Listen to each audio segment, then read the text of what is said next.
আরে গোপাল, এত সকালে বাজারে? হ্যাঁ, ঘুমটা তাহলে ভাঙলো। আসলে একটা স্বপ্ন দেখছিলাম বুঝলে, গিন্নি চিৎকারে গেল ঘুমটা চটকে। ঘুম ভেঙে কি দেখলে? দেখলাম রাজকুমারী যেই নদীতে নেমেছে স্নান করতে, অমনি তার আঙুলের হীরের আংটিটা পিছলে জলে পড়ে গেল। সেটা একটা বোয়াল মাছ মুখে করে নিয়ে জলে ডুব মারল। স্বপ্নটা তুমি কখন দেখেছো বলো তো? এই ধরো ভোরের বেলায়। একেই বলে কাকতালীয় ব্যাপার। ঠিক ওই সময়ই তো এই বোয়াল মাছটা আমার জালে ধরা দিয়েছে। নিয়ে দেখতে পারো, বলা তো যায় না, এটাই হয়তো সেই বোয়াল মাছটা হবে। হ্যাঁ, যে যে তোমার স্বপ্নে পাওয়া রাজকুমারীর আংটিটা নিয়ে পালিয়েছে। হিরে যদি পাও তবে দেখিয়ে যেও কিন্তু, নইলে বড় দুঃখ পাবো। সে মাছ দেখেই বুঝেছি। হ্যাঁ, গিন্নি তোমার কাছে আসলো বলে।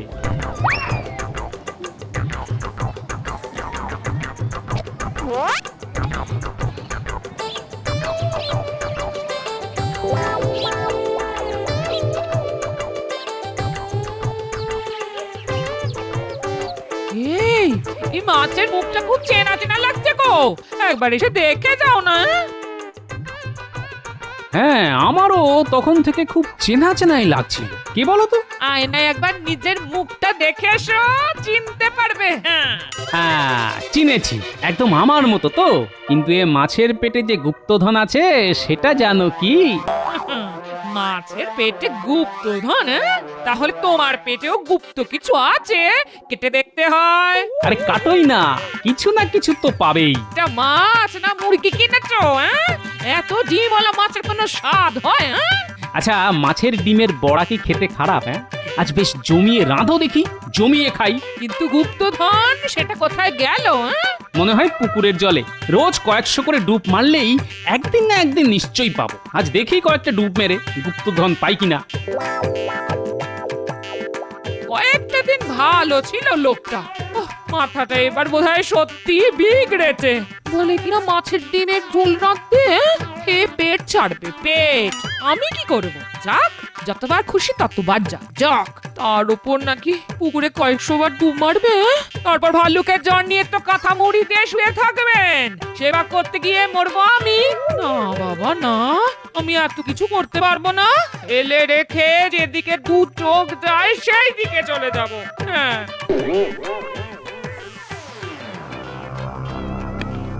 মহারাজের জয় হোক। কি ব্যাপার দূত? নবাবের সবকিছু কুশল তো? হ্যাঁ মহারাজ, তিনি কুশলেই আছেন। আপনার কাছে একটা সাহায্য তিনি চেয়েছেন। আমাদের নবাবিতে অনেক প্রাচীন ধ্বংসাবশেষ আছে, সেই রকমই একটা পুরাতন প্রাসাদ মেরামতি করতে গিয়েই এই নকশা তিনি পান। তার খুব আশা যে আপনার এই গোপাল ভাঁড়ই এই নকশার পাঠ উদ্ধার করতে পারবে। এমন ভাষায় লেখা যে কেউ পড়ে উঠতে পারেনি, তাই তিনি গোপালের সাহায্য চেয়েছেন। অবশ্যই যদি আপনি তা অনুমোদন করেন। এই নিন সেই গোপনীয় নকশা। এই নাও গোপাল নকশা।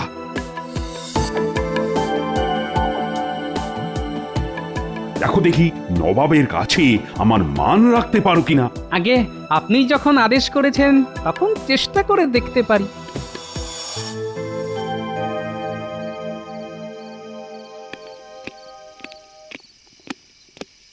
বলো, তোমার জন্য কি করতে পারি? কাজটা হলো, নবাব একটা নকশা পেয়েছেন পুরনো প্রাসাদ মেরামতি করতে গিয়ে। এতে কোনো গুপ্তধনের ইঙ্গিত আছে কিনা তা জানতে তিনি এটি মহারাজের কাছে পাঠিয়েছেন। নবাবের ইচ্ছে আমি এটি গোপনে রাখি। তা এটার একটা নকল করে রাখা কি সম্ভব আজ রাতেই? একবার দেখি তো নকশাটা, কিছু বার করতে পারি কিনা। আমি পরখ করে দেখেছি, কেউ ভাষা বুঝতে পারছে না, কারণ মনে হয় এটা উল্টো করে লেখা। ও, তাহলে তো কোনো সমস্যাই নেই। মোমের উপর ছাপ তুললেই আসল লেখাটা বেরিয়ে আসবে। তুমি আয়নাটা আনো তো, ওইখানে আছে। হ্যাঁ, আনছি।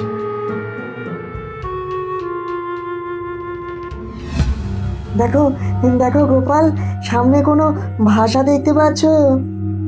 আরে, এ তো বাংলায় লেখা, তবে বেশ কয়েকটা সংকেত লেখা আছে, সেগুলি উদ্ধার করতে হবে। কিন্তু মন্ত্রী কি এই নকশা ছেড়ে দেবে? ও ঠিক চুরি করবে। তাই ভাবছি কি করব। চিন্তা করো না, আমি মোমের উপর ছাপ তুলে রাখছি। সেটাই আসল নকশা। এখন যেটা হাতে আছে সেটা চুরি গেলেও তুমি নিশ্চিন্ত থাকতে পারো, ওই উল্টো ভাষা আর কেউ পড়তেই পারবে না। এবার তোদের এমন একটা কাজ দেব, যদি করতে পারিস তবে এমন কপাল খুলবে না যে তোরা নিজেরাই নবাব হয়ে যাবি। একেবারে গুপ্তধনের সন্ধান পেয়ে যাব আমরা। এই কথা, আমাদের কাছে যা আছে সবই তো গুপ্তধন, আমরা কি সেটা কাউকে দেখাতে পারি? আর সেটা তো চোরাই মাল, সেটা গুপ্তধন কেন হতে যাবে? আরে আরে আজে বাজে কথা বলে মন্ত্রী মশাইয়ের কথাটাই তো শুনতে দিচ্ছিস না। তুই একটু চুপ করবি, চুপ করবি। হ্যাঁ, যা বলছিলাম, গোপালের কাছে নবাবের পাঠানো নকশাটা আছে, ওটা চুরি করতে হবে। পারবি তো? একদম নিশ্চিন্ত থাকুন মন্ত্রী মশাই, নকশাটা আজ রাতের মধ্যেই আপনার হাতে চলে আসবে। হ্যাঁ, গোপাল, এই নাও তোমার নকশা। এটা আর এখন কোনো কাজে লাগবে না, আসলটা আছে মোমের ছাপের উপর। তাহলে নবাবের পাঠানো নকশার আর কোনো কাজ নেই, তাই তো? তাহলে এটা নিয়ে যাও। কখন কোনটা কাজে লাগে তা তো আগে থেকে বোঝা যায় না। যাও যাও। এবার আর কি, পায়ের উপর পা তুলে আরাম করব। ঘটা, তুই এবার একটা বিয়ে করে ফেল, আর তো চুরি জচ্চুরি করে খেতে হবে না। বিয়ে করে সংসার কর, দেখবি কি মজা। বাজে কথা ছেড়ে যে কাজে এসেছি সেটার দিকে মন দে। হ্যাঁ, এমন ভাবে গোপালের ঘরে ঢুকতে হবে গোপাল যেন টেরই না পায়। ধুস, টের না পেলে চুরি করে কোনো মজাই নেই, বুঝলি?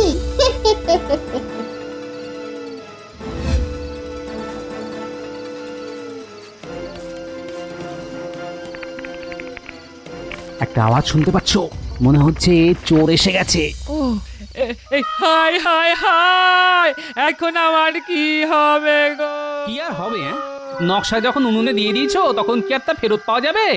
উফ, নবাবের কাছে সম্মান একেবারে মাটিতে মিশে গেল।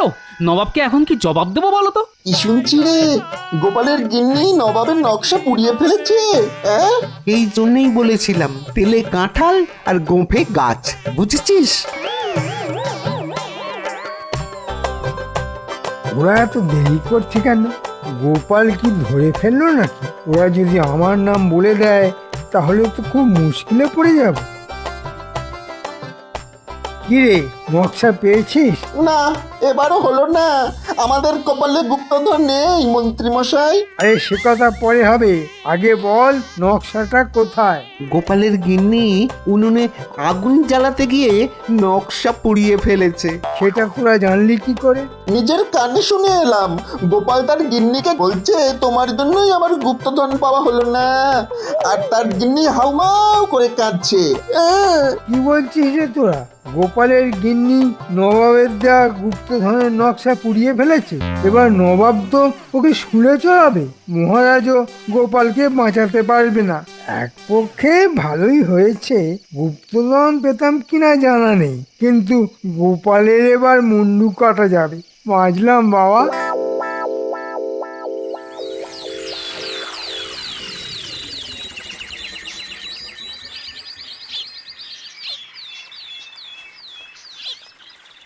কি বিজ্ঞানী, এত সকালে? নাও, তোমার মোমের নকশা হয়ে গেছে। গোপাল, এটা কিন্তু জল ভর্তি গামলার মধ্যে রাখতে হবে, নইলে গলতে শুরু করলে কিন্তু ছাপ উঠে যাবে, পড়তে অসুবিধা হবে। হ্যাঁ, কাল রাতে চোর এসেছিল, ভাগ্যিস আপনার কাছে রেখে এসেছিলাম।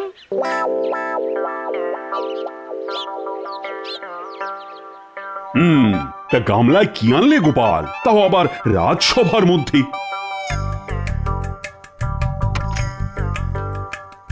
একটা মাছ মহারাজ, আপনাকে দেব বলে নিয়ে এসেছি। ইয়া বড় একটা বোয়াল মাছ, যার মধ্যে রাজকুমারী হীরের আংটি থাকলেও থাকতে পারে। তা বলে একেবারে রাজসভায় আনার কি দরকার ছিল?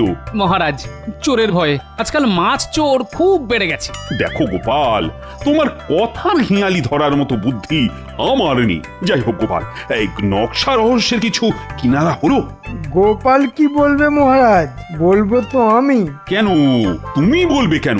গোপালকে এই কাজের দায়িত্ব দেওয়া হয়েছিল, তা তোমার এখানে বলার কি আছে? হুম? গোপালের কিছু বলার মুখ আছে মহারাজ? আপনার অবগতির জন্য জানাই, গোপাল গিন্নি ওই নকশা উনুন জ্বালাতে গিয়ে পুড়িয়ে ফেলেছে। তা যদি সত্যি গোপাল নকশা পুড়িয়ে ফেলে, তার ছাই তোমার কাছে এলো কি করে? না মানে, আমাকে বিপদে ফেলার জন্য গোপাল সেই ছাই আমার উনুনে রেখে এসেছিল। বাবা গোপাল, তোমার বুদ্ধি তো কম নয়। তা আসল ব্যাপারটা কি বলো তো? মহারাজ, নকশায় কি লেখা আছে তা আমি পড়ে ফেলেছি, তাই নবাবের নকশাটা আমি সত্যিই পুড়িয়ে ফেলেছি। যদি অন্য কারোর হাতে পড়ে তাহলে গুপ্তধন হাতছাড়া হয়ে যেতে পারে, তাই। তাহলে কি দেখে তুমি রহস্যের সমাধান করবে? মহারাজ, বিজ্ঞানীর সাহায্যে আমি নকশার একটা ছাপ মোমের উপর তুলে নিয়েছি। সেটা অত্যন্ত গোপনীয় স্থানে রাখা আছে। এই ব্যাপারে বিস্তারিত আলোচনা করার জন্য আপনার একটু সময় আমি চেয়ে নিচ্ছি মহারাজ, অবশ্যই গোপনীয়ভাবে। নিশ্চয়ই নিশ্চয়ই, আজ রাজসভা ভেঙে গেলেই আমি আর তুমি আলোচনায় বসবো।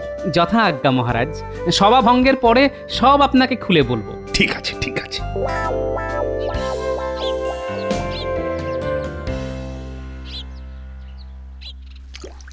মহারাজ, এই নকশাটা আসলে একটা হেঁয়ালি, উল্টো করে লেখা খাঁটি বাংলা, কিন্তু উল্টো বাংলা পড়া কারোর পক্ষেই সম্ভব হয়নি। আমি আর বিজ্ঞানী সেই রহস্য উদ্ধার করে মোমের উপর ছাপ নিয়েছি। এই মোমের ছাপ আপনার হাতে দিলাম, দেখুন তো পড়তে পারেন কিনা। বাবা বাবা, চমৎকার পড়তে পাচ্ছি। এই যে একেবারে ছড়া, এর মধ্যে কি গুপ্তধনের সংকেত লেখা আছে? সেটা তো মুর্শিদাবাদ না গেলে বুঝতে পারবো না মহারাজ। তাহলে যত তাড়াতাড়ি সম্ভব তুমি রওনা দাও। আমি এই মোম ছাপ পাহারা দেওয়ার জন্য 10 জন পাইক বড়কন্দাজ পাঠাচ্ছি তোমার সঙ্গে। ঠিক আছে মহারাজ, আমি তৈরি হয়ে নিচ্ছি। শোন, তোদের মুর্শিদাবাদ যেতে হবে, গিয়ে উজিরের সঙ্গে দেখা করে সব খুলে বলতে হবে। সব খুলে বলে দেব, কোনো চিন্তা করবেন না আপনি। গুপ্তধন আমরাই পাবো। আজ রাতেই আমরা বেরিয়ে পড়ছি।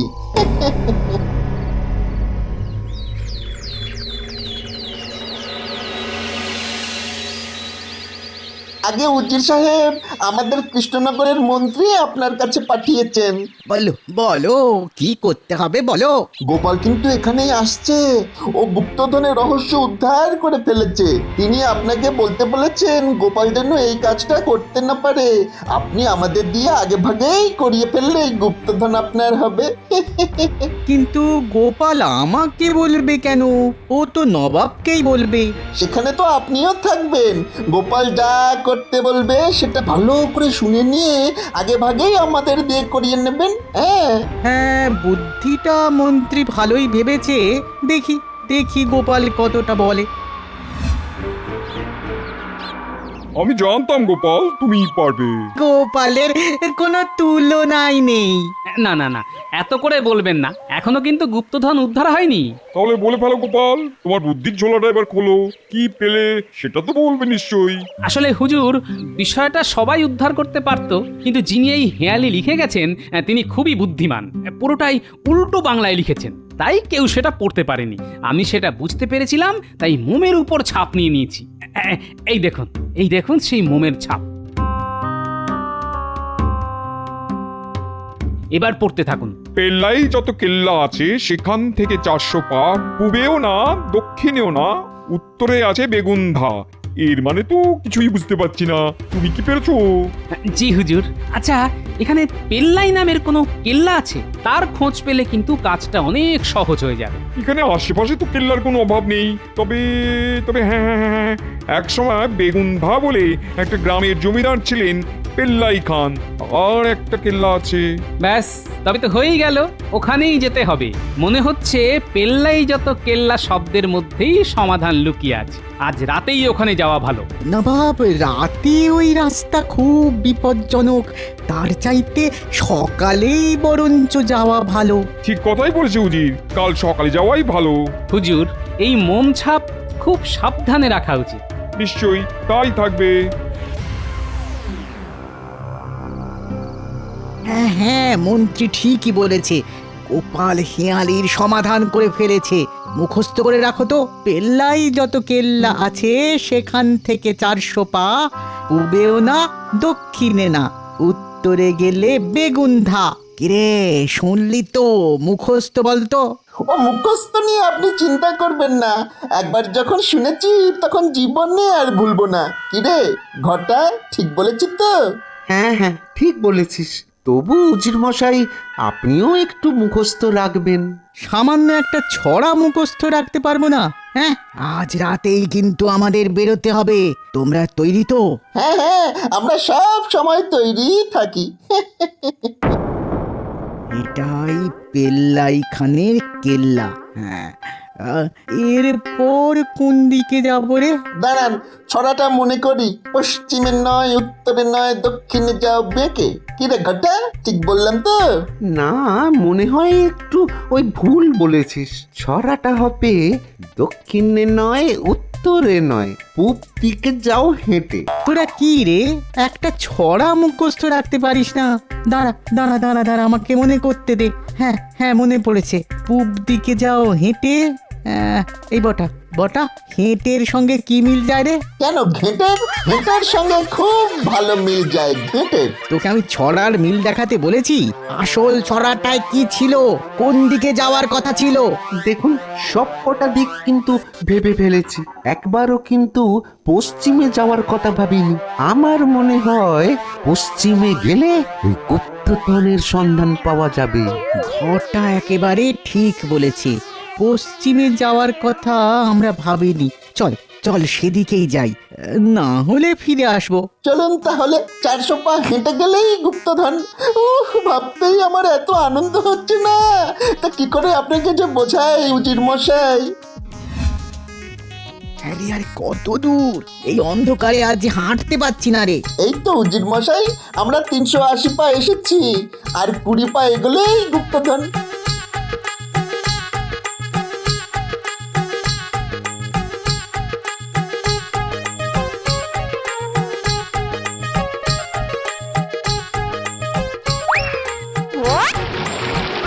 ওরে ওরে মারে, ও বটা বটা রে, বটা আমায় ধর। উজির মশাই, একবার এদিকে আসুন তো, ঘটাকে ধরতে হবে। হ্যাঁ হ্যাঁ, চল চল চল চল, ঘটাকে ধরি চল। আরে আমিও যে পড়ে গেলাম। চারিদিকে এত পাক। উজির মশাই আসুন না, আমাকে ধরুন। দুজনেই পড়ে গেল। আমি কি করি? ওদের আর বাঁচানোর দরকার নেই। চাচা আপন প্রাণ বাঁচা, আমি পালাই। এগি এগি, বাঁচাও বাঁচাও, মরে গেলাম মরে গেলাম।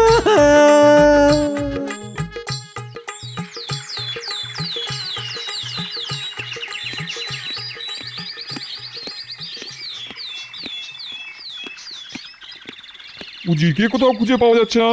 চলো গোপাল, আমরা রওনা হই। উজির সম্পর্কে যা ভেবেছিলাম সেটাই বোধহয় সত্য হলো। হুজুর, এই তাহলে পেল্লাই খানের কেল্লা। হ্যাঁ, এটাকে সে নামেই ডাকা হয়। চলুন হুজুর, কেল্লার একেবারে সামনে গিয়ে দাঁড়াই। সেখান থেকে 400 পা যেতে হবে। ছড়াটা মনে আছে তো? পূবেও না, দক্ষিণে না, উত্তরেতে বেগুন্ধা। হ্যাঁ হ্যাঁ, ঠিক তাই ঠিক তাই। আসলে এই গ্রামটার নাম বেগুন্ধা।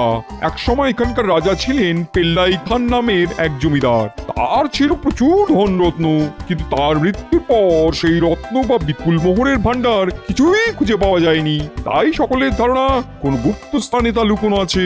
এবার সেই রত্ন ভাণ্ডারের খোঁজে আমরা এগিয়ে যাই। চলুন, এক পা করে আমরা 400 পা উত্তর দিকে এগিয়ে যাই। কিরে ঘটা, এখনো বেঁচে আছিস ভাই? আমার চারিদিকে পচা জলের পাক। কি দুর্গন্ধ রে বাবা রে! আর দুদণ্ড থাকলেই মনে হচ্ছে মরে যাব। আমারও সেই অবস্থা রে বটা।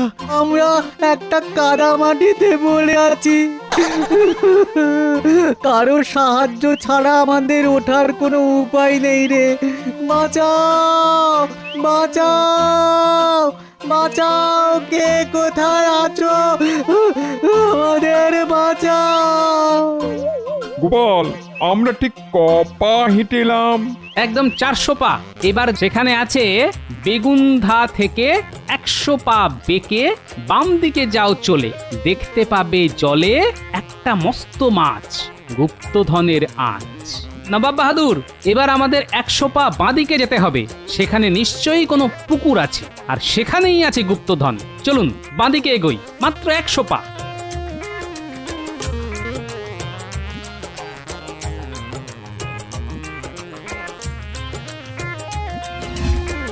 ওই দেখুন, জলের ঠিক মাঝখানে একটা পাথরের বিরাট বোয়াল মাছের মূর্তি বসানো আছে। মনে হচ্ছে ওই মাছের পেটের মধ্যেই রত্ন লুকানো আছে। আমি জলে নামবো। খুব সাবধানে। ঘটা, তোর জন্যই এমনটা হলো। তোর কথাতেই পশ্চিম দিকে হেঁটেই আমাদের এই দশা হলো। হুজুর, এই বোয়াল মাছের মূর্তিটা আসলে একটা পাথর, নিচটা মাটিতে গাঁথা, ওপরে মাছের মূর্তি বসানো হয়েছে। দেখুন, বোয়াল মাছের মুখে হাত ঢোকালাম, এই এলো রত্নের 2-1 টুকরো। তার মানে এখানে গুপ্তধন আছে। আপনি লোক লাগিয়ে এই বোয়াল মাছের মূর্তিটাকে পাড়ে নিয়ে যান হুজুর। তোমার জন্য চিন্তা হচ্ছে, তুমি আগে পারে এসো। এখান থেকে আর উদ্ধার পাওয়ার কোনো উপায় নেই না রে। আমাকে জিজ্ঞেস করে কি লাভ? হ্যাঁ, উজির মশাই কি বলছে সেটা আগে শুনি।